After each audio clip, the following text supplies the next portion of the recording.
बिस्मिल्लाहिर्रहमानिर्रहीम। अस्सलाम वालेकुम नाजरीन, live with doctor Shahid Masood के साथ मैं हूं नायला अली। नाजरीन, पाकिस्तान और IMF के दरमियान कतर में मुज़ाकरात का आगाज़ हो गया है, जबकि पंजाब के बाद बलोचिस्तान भी हमें आज सियासी बहरान का शिकार नजर आई।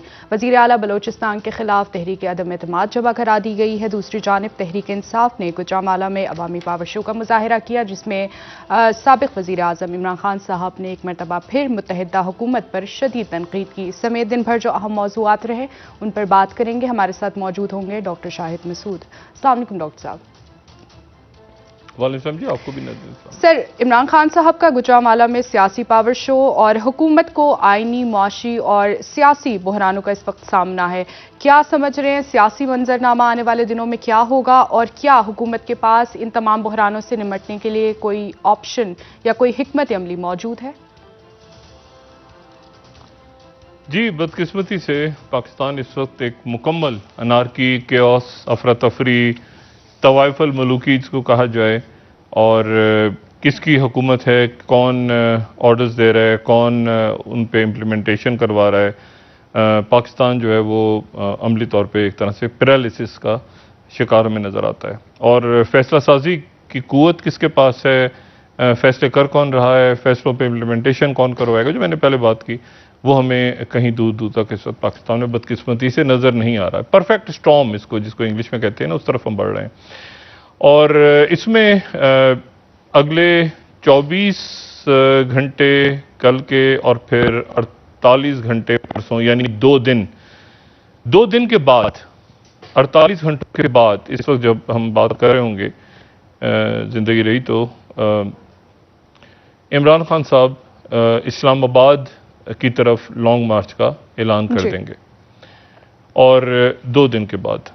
और उस लॉन्ग मार्च में अगर इमरान खान साहब को गिरफ्तार करने की कोशिश होती है तो उनका कहना ये है तमाम मुल्क जहां उनके वो सड़क और सब ब्लॉक करते हैं और को जाम करते हैं। तारीख जो लॉन्ग मार्च कहने जा रहे हैं से 29 के दरमियान है, ठीक, 26 एंड 29, ये अब ज़हन में है, लेकिन और इसका हत्म ऐलान वो परसों करेंगे। और इस ऐलान से पहले आज एक बड़ा इम्पोर्टेंट दिन इसलिए रहा क्योंकि कल जो सुप्रीम कोर्ट का फैसला आया, तो आज उसके बाद इलेक्शन कमीशन का फैसला कल उनकी तरफ से ये कहा गया था कि इलेक्शन कमीशन ने मुनहरफ अराकीन के हवाले से फैसला महफूज कर लिया है। वो महफूज फिर उन्होंने कहा कि आज सुनाया जाएगा। आज अगर सुना दिया जाता तो उभाम कुछ कम हो जाता, कुछ लोगों की कुछ क्लैरिटी हो जाती कि क्या उनके ऊपर ये बाइंडिंग है, क्या बाइंडिंग नहीं है, कि हमजा शहबाज हैं, हमजा शहबाज नहीं है, इस क्लैरिटी आ जाती। लेकिन बदकिस्मती से ये हुआ कि वो हमजा शहबाज साहब का जो मामला है वो लटका रह गया, और उसमें जो इलेक्शन कमीशन ऑफ पाकिस्तान ने चंद इंतहाई यानी आप समझेंगे नामालूम वजूहात की बुनियाद पे आज फैसला 12 बजे नहीं सुनाया, जिसकी वजह से पंजाब में इस वक्त हुकूमत मौजूद नहीं है कोई भी।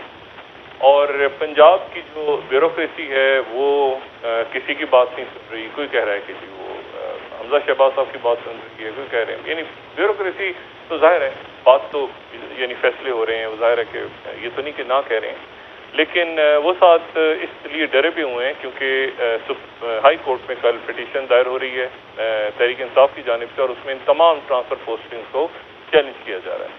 और ये कहा गया है ब्यूरोक्रेसी से कि आप गैर कानूनी और गैर आइनी वज़ीर आला यानी हमजा शहबाज साहब के बारे में कहा जा रहा है, उनके फैसले मानने से इनकार कर दें। अच्छा, अब ये कल के फैसले पे बहुत बात हो चुकी है, मुख्तलिफ आरा आ चुकी हैं, तो मैं उस पर ज़्यादा बात नहीं करूँगा, लेकिन 172 के हवाले से बराबर के नंबर हैं गालिबन, और यहाँ पे 2 नंबर्स यानी मजमूई कैलकुलेशन में अगर आप उनको वोट के हक से महरूम भी कर दें तो एक अजीब सा मंजर बनेगा, एक ऐसा मंजर बनेगा जो समझ में नहीं आता कि अराकीन मौजूद हैं लेकिन वो वोट नहीं डाल सकते। यानी मुनहरफ अराकीन जो है वो फिर मौजूद क्यों हैं? एक सवाल पैदा होता है ना कि वो क्यों बैठे हैं। अगर वो वोट नहीं डाल सकते तो वो क्या करेंगे? वहाँ खाएंगे, पिएंगे, टीए लेंगे, वो क्या करेंगे? अगर वो कहीं किसी रायशुमारी में हिस्सा नहीं ले सकते, वो बजट के अंदर सेशन में हिस्सा नहीं ले सकते, वो सिर्फ खड़े होकर तकरीरें करेंगे और जब फैसले का वक्त आएगा तो उनका वोट ही काउंट नहीं होगा। तो ये जो है अब वो एक सुमुन बुकुन से कुछ बुत बैठे नजर आएंगे हमें असेंबलियों में इस फैसले के बाद, और उनके पास कोई इख्तियार ही नहीं होगा। और पैसे पकड़े हैं उनमें से बहुत सारे लोगों ने, और बहुत सारे लोगों ने पैसे भी पकड़े हुए हैं, और बहुत सारे लोग जो हैं वो जाहिर है कि कोई नून लीग का टिकट लेने गया, कोई पीपुल्स पार्टी का, लेकिन मुनर्रफ अरकान के हवाले से ये फैसला आ गया। और उसमें वहां ये कि अब वो चूंकि इलेक्शन कमीशन का फैसला नहीं आया तो पंजाब में हुकूमत किसकी है कोई नहीं जानता, और इसका फायदा जो है वो इमरान खान साहब को होने जा रहा है। इसलिए क्योंकि इस्लामाबाद दाखिला जब होगा लॉन्ग मार्च का, उस वक्त तक ये बहस चलती रहेगी। इतने दिनों से बहस खत्म नहीं हुई, तो अगले 3-4 दिन में, हफ्ते में क्या खत्म होनी है, और फिर वो चैलेंज हो जाएगी कोर्ट में, फिर दूसरे कोर्ट में चैलेंज होगी, फिर उसमें, तो ये एक झगड़ा जो है ये बढ़ता जा रहा है तसादुम बदकिस्मती के साथ। और इस्लामाबाद जाहिर है कि चारों तरफ से घिरा हुआ है पंजाब से, और पंजाब में अगर हुकूमत नहीं है या पंजाब की ब्यूरोक्रेसी और ख़ासतौर पे पुलिस के अंदर बहुत बेचैनी है कि क्या हम किस हद तक जाएं, हम क्या लाठियां मारें, किस तरह से रोकें, अगर कोई ग्रुप्स आ रहे हैं तो क्या गिरफ्तारियां करें, क्या गोली चला सकते हैं हम, क्या हम टीयर गैस कर सकते हैं। ये सियालकोट में जो वाक़यात पेश आए, बाकी तो एक रियासत की हुकूमत की रेट जो है वो मेरा ख्याल है कि मुकम्मल तौर पे ख़त्म होती नज़र आ रही है सही करने से पहले, यानी लॉन्ग मार्च से पहले। और इमरान खान साहब जो हैं वो जाहिर है कि पंजाब चारों तरफ से घिरा हुआ है, और केपी से और पंजाब से लोग बड़ी तादाद में आएंगे, और उसके बाद अगर गिरफ्तारी होती है तो उसके बाद वो वहीं पे रोड ब्लॉक कर देंगे। एक तो ये तो एक हिकमत अमली। दूसरी तरफ जो हुकूमत की हिकमत अमली सामने आई है वो हुकूमत का फैसला ये है कि कोई फैसला नहीं हुआ, यानी वो इस नतीजे पे पहुंचे हैं कि किसी नतीजे पे अब तक नहीं पहुंचे, और अभी तक गौर व फिक्र जारी है। और जो ताज़ा तरीन ज़हन उनका बना है हुकूमत का, वो ये है कि जी सब मिलके इस मुसीबत का, इस अजाब का सामना करेंगे जिसका नाम उन्होंने रखा हुआ है इमरान खान, और उसका करेंगे और किसी सूरत हथियार नहीं डालेंगे, और अस्करी क़यादत से या इस्टेब्लिशमेंट से रब्ता करेंगे, और एक पार्लिमानी कमेटी का इजलास तलब किया जाएगा। ये उनके कल जो जिसमें मियां नवाज शरीफ साहब लंदन से जिस मीटिंग में शरीक हुए हैं वाया वीडियो लिंक, जरदारी साहब भी थे और शहबाज शरीफ साहब भी थे और मौलाना फजलुर रहमान साहब भी थे, बाकी क़यादत भी थी। उन्होंने कहा कि खुल के उस पार्लिमानी कमेटी के इजलास में मिलिट्री इस्टेब्लिशमेंट को भी बुलाया जाएगा और उनसे पूछा जाएगा कि बता तेरी रजा क्या है, यानी हम ये फैसले करने जा रहे हैं तो आप बताइए कि हम क्या करें। लेकिन मसला ये है कि ये तो सियासी मसला है, और सियासी मसला है, और क्या फौज जो है वो मॉब को कंट्रोल करने के लिए होती है मुल्क में, और क्या फौज जो है वो आके गोलियां चलाती है, इसके बारे में बहुत पहले बात कर चुका हूँ। 1977 के जो वाक़यात थे उसमें गोली नहीं चलाती फौज अपने लोगों पे। तो एक तो बात ये हो गई। दूसरी बात ये है कि क्या ये जो मुश्किल फैसले हुकूमत ने करने का फैसला किया है, और वो ये है कि अवाम के सरों पे एक महंगाई का बोझ आ रहा है, बहुत बड़ा बोझ, और तो क्या उसमें मिलिट्री इस्टेब्लिशमेंट क्या करेगी? इस्टेब्लिशमेंट क्या करेगी उसमें? क्या वो कहेंगे कि अच्छा ये फौज ने बजट पेश किया है? तो मेरा नहीं ख्याल कि इस बात के ऊपर भी कोई तुक बनती है। मैं अपनी बात पे दोबारा जाता हूं, जो बात मैं कई रोज से बार बार कह रहा हूं कि इमरान खान साहब की हुकूमत को गिराने से पहले क्या मामला तय हुए थे? क्या ये इस्टेब्लिशमेंट के साथ डिसाइड हुआ था कि उसके बाद का जो सेटअप है, क्योंकि मैं ये नहीं हुआ था, ये मैं आपको बिल्कुल क्लैरिटी के साथ बता रहा हूं कि वो जब न्यूट्रल हुए थे तो उन्होंने कहा हम न्यूट्रल हैं, इन्होंने कहा आप न्यूट्रल हो जाएं, बाकी काम हम करेंगे। एग्जैक्टली कोर्ट एंड कोर्ट जलसों में भी ये स्टेटमेंट्स थी, और अब भी उनका ये बयानिया था कि आप सिर्फ न्यूट्रल हो जाएं, यानी आप न्यूट्रल हो जाएं, बाकी हम देख लेंगे। अब वो न्यूट्रल हो गए, यानी उन्होंने अपनी जो एक्स्ट्रा सपोर्ट थी वो पीछे कर ली और न्यूट्रल हो गए। अच्छा, न्यूट्रल हो गए, इन्होंने गिरा दी हुकूमत, ठीक है, जैसे हुआ, लोग मुनर्रफ हुए, इधर गए उधर गए, इन्होंने पूरा जैसे भी हुआ इन्होंने पॉलिटिकल प्रोसेस पूरा कर लिया, पॉलिटिकल प्रोसेस पूरा कर लिया। लेकिन उस पॉलिटिकल प्रोसेस में ये इन्होंने तय नहीं किया कि उसके बाद हमने क्या करना है। वहां से एक सजेशन जो था वो ये गया है हालिया दिनों में कि जी, और खामोशी से गया है कि जी मुल्क का केओस बढ़ रहा है तो आप अर्ली इलेक्शंस की तरफ चले जाएं। ठीक है। अच्छा, अर्ली इलेक्शंस की तरफ जो है वो ये बराह रास्त तो मशवरा कोई नहीं देगा, शहबाज शरीफ साहब को या किसी को, लेकिन एक आप समझ लें कि एक बिलवास्ता तौर पे एक मशवरा किया है कि आप अर्ली इलेक्शंस करवा लें ताकि हिजान खत्म हो। अब उनका कहना यह है कि अब तो हम हुकूमत में आ गए हैं और हुकूमत में मियां नवाज शरीफ साहब का पहले दिन से पॉइंट ऑफ व्यू यह था कि इलेक्शंस करवा के एक अखलाकी जवाब होता है। और मैं आपको बताऊं, मुस्लिम लीग नून का वोटर जो है, मैं नहीं समझता, जितना थोड़ा बहुत मैं जाहिर है कि एहसन इकबाल साहब को इतने सालों से देखा है, या ख्वाजा आसिफ को देखा है, या शायद खान अब्बासी साहब को देखा है, या कुछ शख्सियात, मतलब मेरा नहीं ख्याल कि उनमें से कोई भी आदमी जो है वो वजारतों के लिए मतलब वजारतों के पीछे भाग रहा है। क्योंकि वजारतों के पीछे भाग रहे होते हैं तो ये तो मुशर्रफ साहब के दौर में वजीर बन जाते हैं। तो इन्होंने उस वक्त मियां नवाज शरीफ को नहीं छोड़ा, तो उसके बाद कैसे छोड़े? और मेरा नहीं ख्याल कि ये वजारतों का इनका मामला है, या ख्वाजा साद रफीक या बाकी लोग। लेकिन मसला ये है कि इस पूरे सेटअप का में उनको वजारतें मिल गई, और वो वजारतें मिली जिसके ऊपर सारा बोझ है। ये मुस्लिम लीग नून की हुकूमत है, ये मैं बार बार रिपीट करूं, ये कोई इत्तेहादी हुकूमत वगैरह नहीं है। आखिर में अगर किसी के गले ये सारा ढोल पड़ेगा, ये बात जो की है ना जरदारी साहब ने, कि अब उनका एक कल जब मुलाकात हो रही थी उन्होंने कहा ये ढोल हमारे गले पड़ गया तो इसको मिलके बजाएंगे या मिलके उठाएंगे ढोल। ऐसा नहीं होगा। ये ढोल पड़ा है नवाज शरीफ साहब या शहबाज शरीफ साहब के गले में। वो वजीर आजम है और वो वजीर खजाना है, वो वजीर खारजा नहीं है कि आराम से टोनी ब्लिंकन साहब से मुलाकात हो रही है। और जाहिर है कि बिलावल भुट्टो जरदारी साहब और जो भी इनका सेटलमेंट हुआ था आपस में, लेकिन जो जहां पे लोगों ने पकड़ना है उन लोगों ने पकड़ना मुस्लिम लीग नवाज को है। इन्होंने मामला पहले तय नहीं किए थे और इनको कर लेने चाहिए थे कि जी हम इसके फौरन बाद इलेक्शंस की तरफ चले जाएं ताकि मुल्क में हिजान खत्म हो जाए।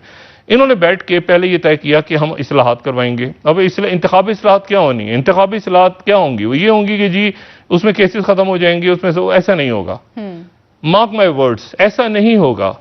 और मैं आपको ये बताऊं कि वो 12 डब्बे जो वाजिद भाई अल्लाह उनकी मग़फ़िरत फरमाए लंदन में उनके रिहाइश गाह से गायब हुए थे, और वो 12 डब्बे आज ये जहां पे ये शो हो रहा है, आप समझ लें कि 1-1.5 मीटर के रेडियस में वो 12 डब्बे मौजूद हैं जो गायब हो गए थे। ठीक है, जो कि स्विट्जरलैंड के बैंक से ले जाए जा रहे थे। तो रिकॉर्ड्स मौजूद हैं, चीजें मौजूद हैं, मसले खत्म नहीं होते। बरीड अलाइव, ये सारे जो जिन केसेस में बरियत भी हो गई, आप देखें दोबारा केसेस खड़े हो गए, ये मसले चलते रहेंगे। इनको पहले क्लियर कर लेना चाहिए था, बजाय इसके कि फौरी तौर पे हुकूमत में आए और ये कहें कि उसके बाद ये लॉ चेंज कर दो, ऐसे कर दो, ये केस खत्म हो जाएगा, ये रिलीवेंट नहीं होगा। उस वक्त तक नहीं होगा जब तक आपका सिस्टम या एस्टेब्लिशमेंट या आपकी कोई अंडरस्टैंडिंग नहीं होगी। वो अंडरस्टैंडिंग नहीं थी, वो अब भी नहीं है। उसकी वजह से एक मुल्क में हिजान और क्यास बपाए। और यहां पर पहले तो ये होता था कि कोई शख्स आके वजाहत करता था कि जी डॉलर्स कैसे बढ़े हैं, ये, लेकिन अब कोई बताने को तैयार नहीं है। और जब से मौजूदा हुकूमत आई है उनके आने के बाद से 17.5 रुपया गिर गया है। पाकिस्तानी रुपए की जो कीमत है वो 17.5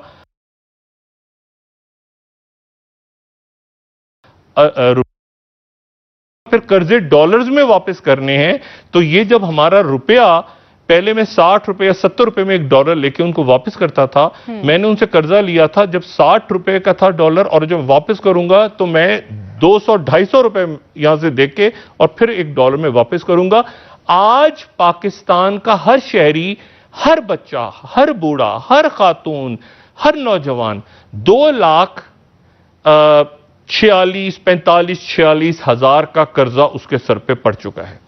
और इस दौरान मिफ्ता इस्माइल साहब ने आज ऑनलाइन इजलास में शिरकत फरमाई है IMF के साथ, और और उनकी तरफ से वही बात हो रही है कि आप अवाम के ऊपर ये जो आपने कमिटमेंट्स की थी, इनकी तरफ से बात ये की जा रही है कि जी हम जो है वो आपको मतलब एक हम आपसे रिक्वेस्ट करते हैं कि किस्तों में कर दें। उनकी तरफ से भी कोई बात हुई नहीं है। लेकिन मैं आपको इसी दौरान एक बात और बताऊं कि यहां पर हुकूमत जो है ये 172 की सूरत हाल हो गई है। यहां पर सारी कैलकुलेशंस आप लेना तो पंजाब में, और यहां पे एक वोट दोस्त मोहम्मद मुजारी का या एक और वोट चौधरी कौमी असेंबली की सूरत हाल है। फैसला साजी आज भी नहीं हो सकी। और ये कोई फैसला नहीं है, ये कोई बात नहीं है कि जी अब हम एक कौमी पार्लिमानी सिक्योरिटी कमेटी का इजलास बनाएंगे और वहां पे उनसे कहेंगे कि जी आप ये हम करने जा रहे हैं और आप हमारा साथ दें और इमरान खान को क्या करना है। तो अगर आपका फैसला ही नहीं हो रहा, इतने दिनों में फैसला ही नहीं कर पा रहे, सख्त फैसले करने हैं, तो आज कुछ अच्छा आज अब क्या हुआ है कि जी लग्जरी आइटम्स के ऊपर पाबंदी लग गई। मैं आपको एक बात बताऊं, जो लग्जरी आइटम्स है ना, आप लगा दे पाबंदी, नहीं आनी चाहिए मुल्क में। लेकिन मैं आपको एक बात बताऊं, आपको जो रेवेन्यू आता है ना, जो आप कहते हैं हमारे पास डॉलर आ गए हैं, इतने डॉलर बाहर से, उसमें कोई 51% आपके पास वो पैसा आता है जो बाहर से ही महंगी चीजें आती हैं, उन पर ड्यूटी लगती है। जो ड्यूटी लगती है वो आपके खजाने में आ जाती है। 51% आपका जो रेवेन्यू है ना, इंपोर्ट जो टैरिफ आप देखें, तो आप लग्जरी आइटम रोक दें।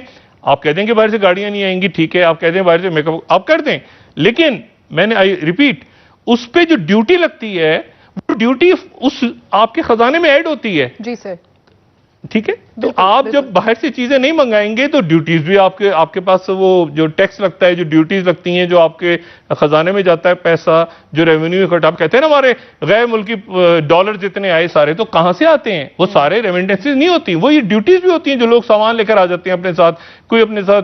तो एनीवे, अब आपने लग्जरीज आइटम्स बंद कर दिए, बहुत अच्छा किया, सोच समझ के किया होगा।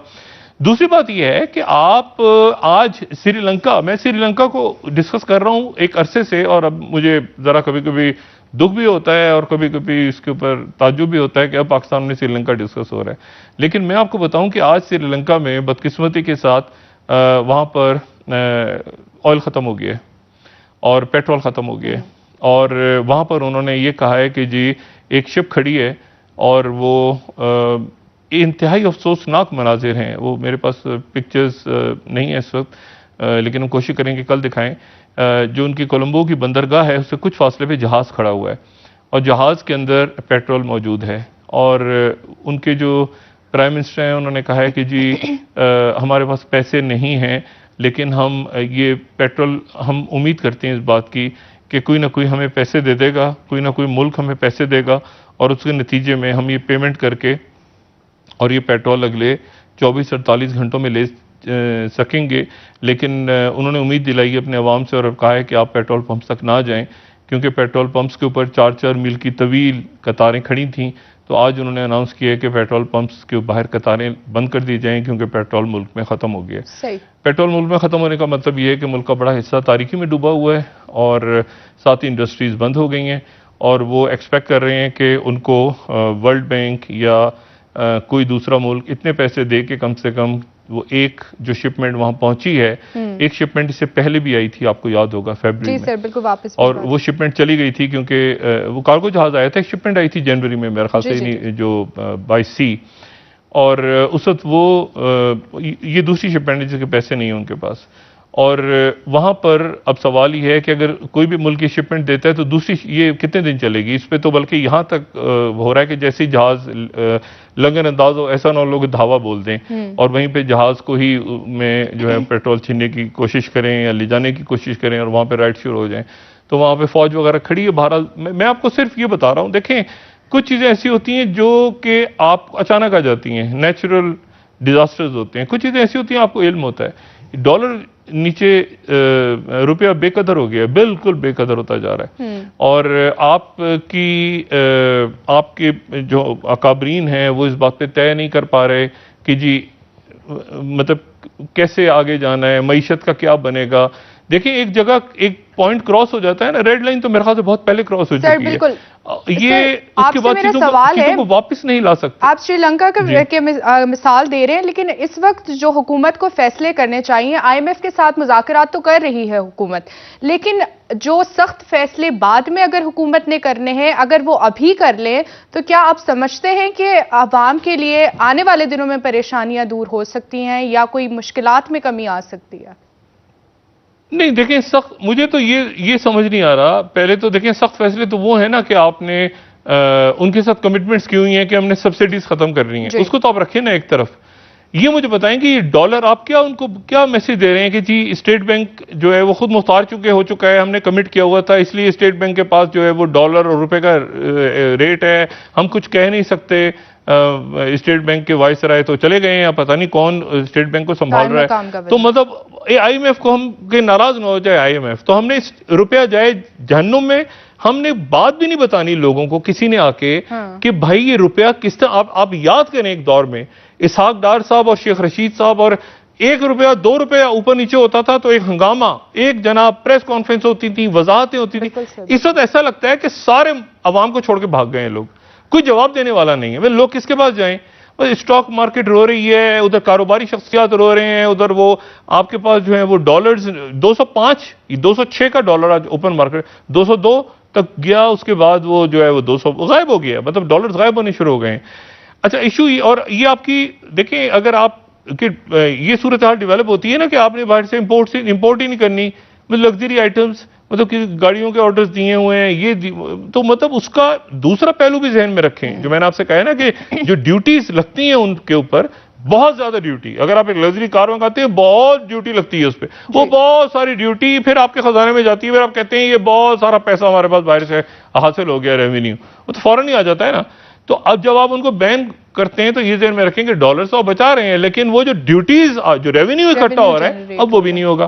तो जी बहुत ज्यादा, मैंने कहा 51% रेवेन्यू तो उसके ऊपर से आता है, वो जो लग्जरी आइटम्स और ये सारी जो बाहर से लोग गाड़ियां मंगाते हैं और ये सारा करते हैं, और उस पर इतनी हैवी ड्यूटीज होती हैं कि रेवेन्यू में आपके बड़ा सहारा मिलता है मुल्क के रेवेन्यू को। बहरहाल मैं सिर्फ ये कह रहा हूं कि पहले तो मजबूत फैसले नहीं हो पा रहे, मजबूत तो छोड़ दें, फैसले ही नहीं हो पा रहे, यही नहीं, अभी तक हुकूमत अटकी हुई है इमरान खान साहब में, और इमरान खान साहब ने बहुत जबरदस्त अंदाज में हुकूमत को एंगेज कर लिया है, और हुकूमत जो है, जो मुस्लिम लीग शहबाज शरीफ साहब हैं,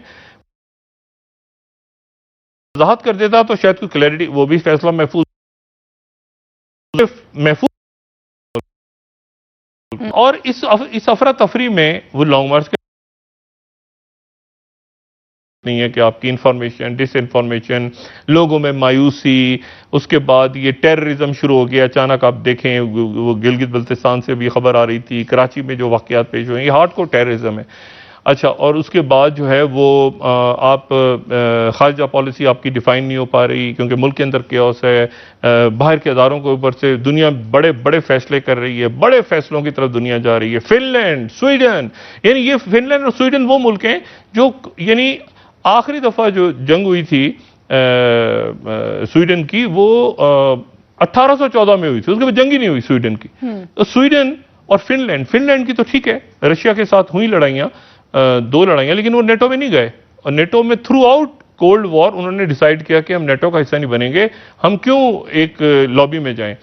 अब वो जा रहे हैं नेटो में। इसका मतलब है अगर आप वो बॉर्डर देखें फिनलैंड का, तो पूरा जो रशिया के साथ जो बॉर्डर लगता है फिनलैंड का, वो नेटो के पहले जितने एस्टोनिया और लिथुआनिया और ये सारे जो मुल्क थे, इनसे ये डबल हो जाएगा और बिल्कुल फौजें आके बैठ जाएंगी फिनलैंड में। फिनलैंड की मिलिट्री बड़ी जबरदस्त है। हाँ। फिनलैंड और स्वीडन की मिलिट्री बहुत जबरदस्त है, और फिनलैंड का एक पुराना मामला भी है, उनकी एक लड़ाई हो चुकी है, उनका एक कुछ हिस्सा सोवियत यूनियन लेके जा चुका है सेकेंड वर्ल्ड वॉर में, और तो उनकी कुछ माजी के भी पुरानी उनकी यादें हैं, लेकिन उसके बावजूद वो नेटो का हिस्सा नहीं बने। और नेटो का हिस्सा इसलिए नहीं बने कि जब उनका पीस एग्रीमेंट साइन हुआ 48 में, तो उसका एक हिस्सा ये था सोवियत यूनियन के साथ कि हम नेटो का हिस्सा नहीं बनेंगे। ठीक है, इस बात के ऊपर उनको जिसको कहते हैं ना पार्शियल किस्म की एक इंडिपेंडेंस मिली, और जिसको फिनलाइजेशन भी कह कह के लोग छेड़ते रहे कि जी फिनलाइजेशन हो गई है फिनलैंड की, असल में तो रशिया ही वहां बैठा है, देखो ये तो कुछ कर ही नहीं सकते।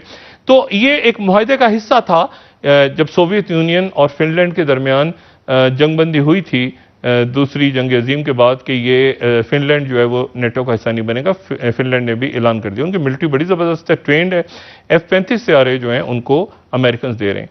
दुनिया में बड़े चेंजेस आ रहे हैं। टर्की ने यहाँ पे लॉक लगाया है क्योंकि टर्की कहता है कि जी स्वीडन और फिनलैंड जो हैं ये जो फतह गुलन के जो लोग थे और जो कुर्द हमारे जो जिनको तुर्की में दहशतगर्द तंजीमें करार दिया गया है, ये लोग इनको स्वीडन और फिनलैंड जो अपने यहाँ पनाह देते हैं। और गोलन मूवमेंट्स के लोगों को भी जब तक इन लोगों को हमारे हैंड ओवर नहीं किया जाएगा तो तुर्की जो है वो इतराज करेगा, जैसे हंगरी ने इतराज किया था यूक्रेन के शामिल होने पे, इस तरह तुर्की ने इतराज कर दिया है कि फिनलैंड और कोई भी मेंबर जब इतराज करता है तो एक प्रॉब्लम क्रिएट हो जाती है। देखते हैं तुर्की मानता है नहीं मानता, लेकिन स्वीडन और फिनलैंड के ऊपर तुर्की ने इतराज किया। ये बड़े दुनिया में इवेंट्स हो रहे हैं।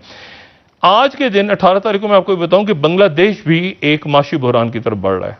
ठीक है, उसकी डिटेल्स क्या है उसे बाद में बात करेंगे, लेकिन बांग्लादेश भी अपनी कुछ पॉलिसीज की वजह से माशी बहरान की तरफ बढ़ रहा है। सर, इस पर बात करेंगे, एक ब्रेक ले लेते हैं डॉक्टर साहब।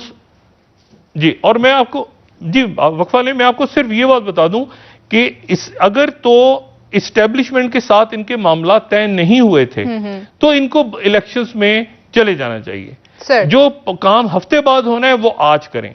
हर बोझ मरियम नवाज नहीं उठाएंगी, ठीक होगा। या तो मरियम नवाज को क़यादत दे दें, ठीक है, मरियम नवाज संभाल लें। हाँ। मरियम नवाज साहिबा का वोट बैंक है, क्राउड पुलर हैं नवाज शरीफ साहब, वरना ये जो कहना ये जो बात के सारा ढोल नहीं, ऐसे नहीं होगा।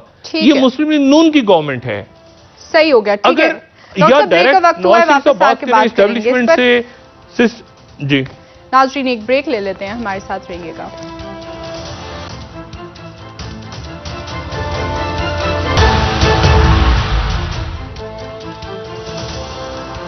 वेलकम बैक नाज़रीन। जी डॉक्टर साहब, ब्रेक से पहले आप बात कर रहे थे कि अगर हुकूमत के एस्टेब्लिशमेंट से मामला तय नहीं पाते तो हुकूमत को इस वक्त इलेक्शंस की तरफ जाना चाहिए। नहीं, हुकूमत के एस्टेब्लिशमेंट से एक ज़ाहिर हुकूमत मौजूद है और उसके एस्टेब्लिशमेंट से एक ताल्लुकात तो होंगे और होने चाहिए। और मैं ये सिर्फ ये कह रहा हूं कि जो मजमूई तौर पे एक प्लान जो इस वक्त क्राइसिस है, मिसाल के तौर पे मईशत का एक, उसके ऊपर हुकूमत ने फैसला करना है। अब उसके ऊपर अगर हुकूमत इस्टेब्लिशमेंट से बात करती है कि जी हम ये करने जा रहे हैं और आप इसमें आप सपोर्ट करें हमें, तो इस्टेब्लिशमेंट क्या सपोर्ट करेगी? मैं इसको इस हिकमत अमली को समझने से कासिर हूं। इसमें कैसे, मतलब इसमें अगर लोगों का एहतजाज शुरू हो जाता है, लोगों को परेशानियां शुरू हो जाती हैं। इमरान खान साहब जो है उसको जाहिर है कि वो लोग जो हैं वो इमरान खान के ज्वाइन करते हैं एहतजाज को, तो उसमें इस्टेब्लिशमेंट का क्या रोल होगा? मतलब इस्टेब्लिशमेंट तो बिल्कुल चाहेगी कि दूर से दूर रहे इस वक्त पॉलिटिकल क्राइसिस से। ये प्योर पॉलिटिकल क्राइसिस है। इस पॉलिटिकल क्राइसिस में मेरा जो पॉइंट है वो ये है कि मुस्लिम लीग नून, देखिए मुस्लिम लीग नून की क़यादत जो है वो फैसला साजी से क्यों कासे नजर आ रही है, ये मैं नहीं समझ पा रहा हूं। ये कहना कि हम बोझ उठाएंगे, कैसे? वो कौन बोझ उठाएगा? कोई बोझ नहीं उठाएगा। शहबाज शरीफ साहब बोझ उठाएंगे और नवाज शरीफ साहब बोझ उठाएंगे। एक बात। दूसरी बात, देखिए मैं आपको मरियम नवाज साहबा की मैंने बात की, अच्छी लगे आपको, बुरी लगे, ख्यालात से इत्तेफाक हो, इख्तिलाफ हो, ये सारा जो माहौल बना या मौलाना फजलुर रहमान साहब ने बनाया या जो हटा दिया गया, और हटा के अगर मुझसे बेहतर लोग ले आते तो शायद लोग कबूल कर लेते। ये तो आप ऐसे लोग ले आए, आपने हर एक को एक कोई वजह हुई, कोई उसका मुझे आपने दरमियान में हटा के और आपकी आंखों के सामने लोग यहां से यहां से यहां अपनी वफादारियां बदलते रहे। किसी ने पैसे पकड़े, किसी से टिकट के वादे हुए। किसी को टिकट नहीं देंगे नवाज शरीफ साहब। क्यों देंगे लोगों को टिकट? भाई जो नवाज शरीफ को छोड़ के उधर चले गए, उधर से वापस आ गए, तो मुस्लिम नून का वोट बैंक कहां गया? सवाल यह सारा कि इस वक्त वो ये भी नहीं चाहते कि अच्छा इलेक्शन में अगर जाते हैं, वो कैच 22 है, वो कहते हैं इलेक्शन में जा रहे हैं, इमरान खान कहेंगे मेरी फतह हो गई, और फिर वो कहेंगे आए क्यों तो भाई। तो ये एक ऐसी सूरत भी सब फंस गए हैं, सब ये गिरदाब में सब फंसे हुए हैं और इनके फंसने की वजह से वो रियासत भी फंस गई है। तो ये अब या तो ये है कि एक जगह ये बैठेंगे, अब कौन बिठाएगा? क्योंकि अब मामला, मेरी जो बात हुई, बहुत से लोगों का ख्याल है कि इमरान खान साहब जो बात कर रहे हैं वो शायद वो ऐसे ही कर रहे हैं जज्बाती। नहीं, इमरान खान साहब जेन्युइनली हकीकतन वो जो है ना वो यहां पे एक आप समझें कि जब भी उनके लॉन्ग मार्च का ऐलान होगा तो उसके बाद वापस नहीं जाएंगे। वो वापस नहीं जाएंगे किसी सूरत, यानी अपने उस ऐलान से, उसके ऐलान के नतीजे में सड़कें बंद होती हैं जब तक इलेक्शन का ऐलान नहीं हो जाता। वो मेरी उनसे जो उनके लोगों से बात हुई, इतने चार्ज हैं इस वक्त, इतने जोश में हैं कि वो इलेक्शन का डेट लिए वापस नहीं जाएंगे। अगर उससे पहले इलेक्शन की डेट का ऐलान हो जाता है तो ये होगा, जाहिर हुकूमत की भी ईगो है, इसमें पार्टीज हैं और उन्होंने भी ये फैसला या तो पहले करते, अब वो करते हैं तो इमरान खान कहेंगे कि देखो क्या हुआ, ये तो भाग गए डर के। तो ये कैसी, जिसके नतीजे में मुल्क रुका हुआ है, मुल्क रुका हुआ है। और मैं आपको श्रीलंका का सिर्फ ये बताऊं कि श्रीलंका में सिर्फ ये नहीं हुआ कि वहां पे पेट्रोल की, वहां पर उनको जो लोग श्रीलंका गए हैं वो जानते हैं कि श्रीलंका एक हरियाली है, एक आपको सब्ज शादाब मुल्क नजर आता है।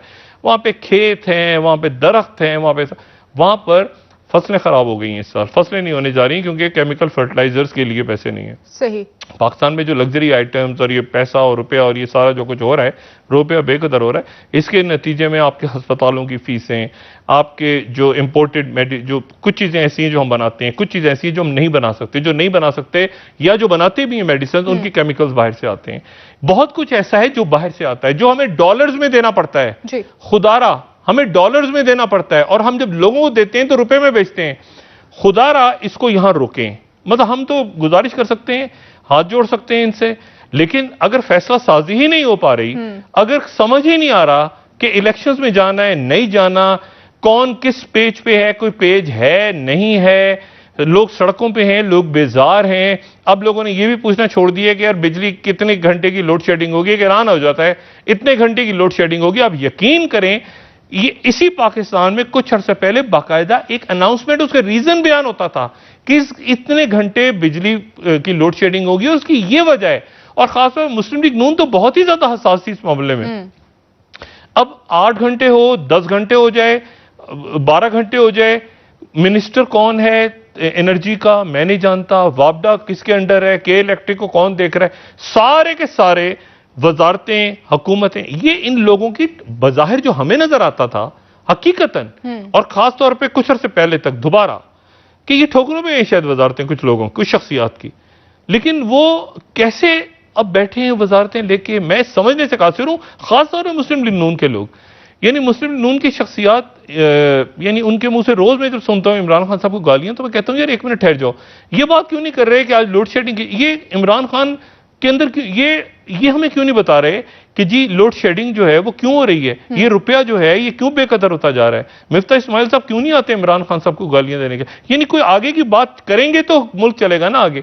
अब आप मुझे बताइए, आपने कह दिया कि पीएसडीपी का बजट कम होगा, यानी जो एक्सपेंस होते हैं, जो बजट होता है जो दिया जाता है लोगों को, उसमें हम वो कमी कर देंगे। उसके नतीजे में क्या होता है, उसके लिए माशी सरगर्मियां रुक जाती हैं, आपकी प्रोडक्शन हो रही होती है ना, आपके मजदूर को पुल बन रहा है, कुछ सड़कें बन रही है कुछ, लेकिन अगर आपने उसको रोक दिया तो उसका नतीजा क्या कि आपकी मईशत ठंडी भी होनी शुरू हो जाती है, आपके काम चलने शुरू, प्रोजेक्ट्स बनने शुरू कम हो जाते हैं, लोग दिलचस्पी, अच्छा जी कुछ भी नहीं हो रहा, अच्छा जी तालीम का बजट भी कट हो गया, हेल्थ का भी कट कर दिया, इसका भी कट कर दिया, उसका भी कट दिया, और अल्टीमेटली डिफेंस का भी, उसके ऊपर भी आवाज उठेगी। डिफेंस के बजट पे क्यों नहीं उठेगी आवाज? और आज की दुनिया में वो एक तो है ना कि टैंक्स दिखाने आपको, एक तरफ ये है कि आपने वो जहाज दिखाने, एक तरफ आपने दुनिया को मरूब भी करना है, सब मेरीन्स भी दिखानी है, फ्लीट्स बनाने, दूसरा आपने ये हाइब्रिड वॉर में और स्पेस में आपको हजार और चीजें चाहिए, आपको सेमीकंडक्टर्स खरीदने हैं, आपको बेशुमार और ऐसी चीजें लेनी है जो कि आपको सिर्फ डॉलर्स में पेमेंट्स करनी है। तो मैं तो साइबर सिक्योरिटी है, साइबर कमान है, बहुत कुछ ऐसा।